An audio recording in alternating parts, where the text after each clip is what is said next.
नमस्कार। ज्योतिष में रुचि रखने वाले सभी मित्रों को आचार्य निमि का हमारे चैनल में बहुत बहुत स्वागत है। मित्रों, जैसा कि आप सभी जानते हैं कि हम बहुत दिनों से डाल रहे हैं, 27 सितंबर को सप्तांश का हमारा वेबिनार होने वाला है, सप्तांश D7, जिसके ऊपर हमें वीपी गोयल जी बहुत ही अच्छी जानकारी देने वाले हैं। तो आइए आगे का उन्हीं से बात करते हैं। स्वागत करते हैं श्री वीपी गोयल जी का। सर नमस्कार, बहुत बहुत स्वागत है आपका। नमस्कार जी, फिर आ गया है ना। हाँ जी सर जी। तो सप्तांश की बहुत सारी बातें तो हम 27 को ही करेंगे, ठीक है। आज एक छोटा सा नमूना देते हैं। ज़्यादातर जब केस आते हैं आपको, भाई जिनके संतान है, ठीक ठाक है, रह रहे हैं, वो तो कभी ज्योतिषी को ज़्यादा तंग ही नहीं करता। वो तो ये पूछता है कि मेरा बेटा आईएएस या बेटी आईएएस बनेगी या नहीं बनेगी, बस। वो संतान के बारे में नहीं वो और नहीं पूछते। अब उसमें क्या है, जिनके संतान नहीं है वो लोग ज़्यादा परेशान होते हैं जी, ठीक है। और ख़ास तौर से जिनके विवाह को हुए काफ़ी समय हो गया और संतान नहीं हो रही है परंतु बीच में ही कुछ गड़बड़ हो जाती है। तो वो हम किस तरह से देखें कि भाई साहब, स्त्री में या पुरुष में किसका ट्रीटमेंट होना चाहिए, ये टॉपिक हमने आज तक कवर नहीं किया था, आज तक नहीं देखा, और बहुत बेसिक है। जब हमारे ऋषियों ने क्षेत्र स्फुट और बीज स्फुट दिया और उसको बाकी ग्रहों से किस तरह लिंक किया, वहीं पर इसका राज छुपा हुआ है। अब जैसे बीज स्फुट है, वो हम लेते हैं बृहस्पति, शुक्र और सूर्य, तीनों का योग करते हैं। क्षेत्र स्फुट है, उसमें हम बृहस्पति, मंगल और चंद्रमा लेते हैं, ठीक है। और जगह ऋषियों ने लिखा हुआ है कि स्त्रियों का मासिक चंद्रमा और मंगल से रेगुलेट होता है। इसी तरह पुरुषों में लिखा है कि जो शुक्र है वो शुक्राणु का कारक है, जिससे गर्भ होता है, बीज, इसलिए बीज उसको नाम दिया है। अब यहां जुपिटर तो कॉमन है, चंद्रमा और सूर्य कॉमन है, एक तरह से वो रानी है, वो राजा है। अब क्या बच गए? बच गए मंगल और शुक्र।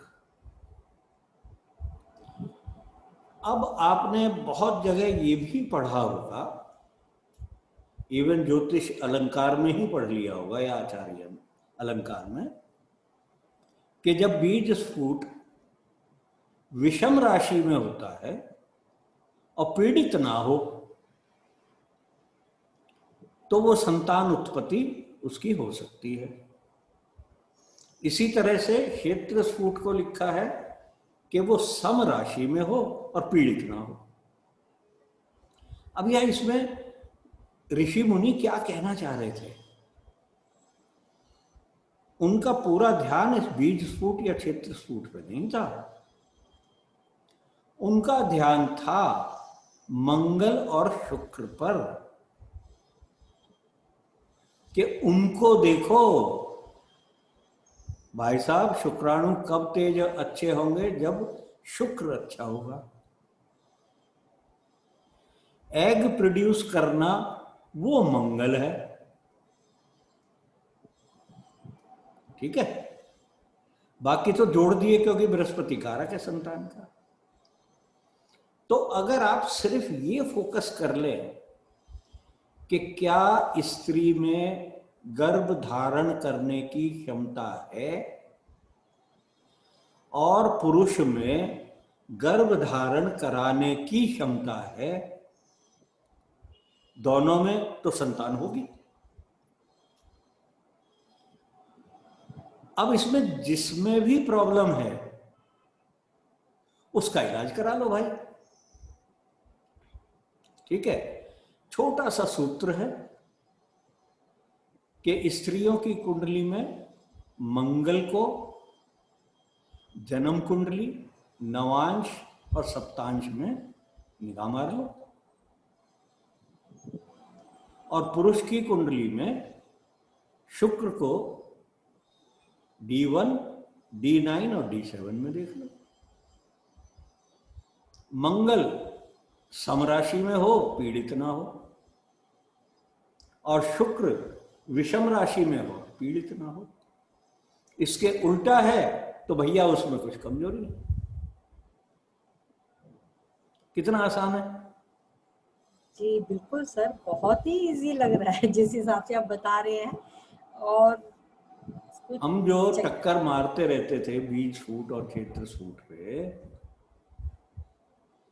और आपने देखा होगा जो शास्त्र में लिखा है उसके विपरीत होता है तो भी संतान हो रही है। अब हम ये डिसाइड नहीं कर पाते थे कि D9 इंपॉर्टेंट है, D7 इंपॉर्टेंट है, D1 इंपॉर्टेंट है, कौन सा इंपॉर्टेंट है यार। असली सूत्र ये है, दरअसल लिंक करके देखो। तो इसको आप एग्जामिन कर लो किसी भी चार्ट पे।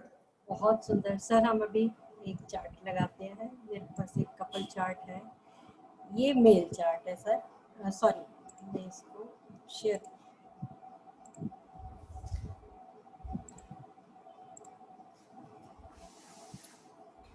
सर, ये एक मेल चार्ट है। मेल चार्ट है 9 अच्छा। जनवरी 1980। 9 जनवरी का। हाँ जी। ठीक है, अब यहाँ देखो, मैं कोई बीज फूट वगैरह नहीं कैलकुलेट कर रहा हूँ। जी सर। सप्तांश लगा दिया, नवांश लगा दिया और लगन लगा दी। ठीक है, अब आप शुक्र को देख लो। अब पहले इनकी कहानी बता दूं। जी सर। इनका ये दूसरा विवाह है, वो नवांश से दिख जाएगा। ठीक है, इनके एक दफे मिसकैरेज हुआ बहुत अर्ली, और फिर इनके जुड़वा IVF से गर्भ धारण हुआ। ये हस्बैंड है। पर सर ये मेल चार्ट है तो पहले फीमेल चार्ट लगाऊं? एक मिनट कहानी सुन लो ना पहले। जी सर, जी सर। फिर देखेंगे। ठीक है, अब उसके बाद वो दोनों की बर्थ भी हुई, पर दोनों विदिन 2 डेज मर गए। तो मेरे पास आए थे पूछने के लिए। मैंने कहा अभी चांस है। अब देखिए, आप पहले मेल चार्ट में देख लो। जी। D1 में देख लिया शुक्र को, सम राशि में महाराज के साथ बैठे हुए हैं, जी। सम राशि में है, पीड़ित भी। अब नवांश में चले जाओ, फिर शुक्र जो है विषम राशि, सम राशि में है। मंगल जो है साथ में, वो कुछ सहायता कर रहा है क्योंकि मंगल लग्नेश भी है। सूर्य सहायता नहीं कर रहे। उसके बाद आप सप्तांश में देख लो भाई शुक्र को, यहां ये चंद्रमा के साथ है, परंतु शनि से एफिलिक्टेड है। सर विषम राशि में भी है यहां तो विषम में आ गए, पर शनि से पीड़ित है। शनि से पीड़ित, जी सर। तो गर्भ धारण हो सकता है, परंतु डिफिकल्टीज हैं। अगर तीनों में सर इस केस में तो हम ये कहेंगे ना, गर्भ धारण करवाने की क्षमता है लेकिन है। अब वो देखेंगे फीमेल चार्ट। ओके, अब वो लगाओ। अब इसमें देखेंगे मंगल। अब भाई साहब मंगल यहां विषम राशि में आ गए, D1 में। जी सर। कोई शुभ दृष्टि नहीं है। उसके बाद मंगल D9 में फिर विषम राशि में आ गए। अच्छी बात क्या है कि शुक्र के साथ हैं, थोड़ा सा कंसोलेशन मिल रहा है। ठीक है। अब सप्तांश में मंगल फिर विषम राशि में है। यहां भी चंद्रमा और सूर्य शुक्र ये थोड़ा सा अच्छा फल दे रहे हैं, कर रहे हैं। पर शनि महाराज फिर कह रहे हैं 12वें में बैठ के, भाई साहब मैं तो नहीं होने देता, डिले कराऊंगा। ठीक है। तो दोनों में आधी अधूरी क्षमता है, इसलिए आर्टिफिशियल IVF से हो भी जाता है, परंतु मंगल पूरी तरह से बली नहीं है। ये तीनों चार्ट में विषम राशि में है। बहुत बढ़िया सूत्र लग रहा है। समझे ना। अब कहां से किसको क्या गाइड करना है, आगे कहानी तो ज्योतिषी कितनी मर्जी भी लंबी भी बना देते हैं, कहीं भी फिट कर देंगे, परंतु वीर्य की और एग की क्षमता देखने का सूत्र सिर्फ मंगल और शुक्र के पास है। और स्टार्ट हो जाता है D1 से। D7 तो सेकेंडरी है। जैसे मंगल स्त्री की उसमें विषम में है और नवांश में भी वो विषम में है, तो मंगल किसका फल दे रहा है ये हम नवांश से देखते हैं। अल्टीमेट रिजल्ट क्या है, वो फिर से शुक्र के साथ है। शुक्र की राशि में जो 5वीं राशि है उसका फल वो देता है। क्यों भाई? जी सर। ठीक है, वहां से आता है। अब इसमें हम क्या बताएंगे कि भैया तेरी जब मंगल की दशा आ रही है तब जाके थोड़े से चांस तेरे बनते हैं। अब मंगल की दशा कब आ रही? क्योंकि वो 5वें भाव का भी फल देगा। 23 में आ रही है सर, अक्टूबर 23 और ये स्त्री का चार्ट है। में। तो मैंने इनको ये बताया था कि भाई साहब 21 एंड में या 22 में आपके गर्भ हो जाएगा, परंतु डॉक्टरी सलाह के बगैर नहीं होगा।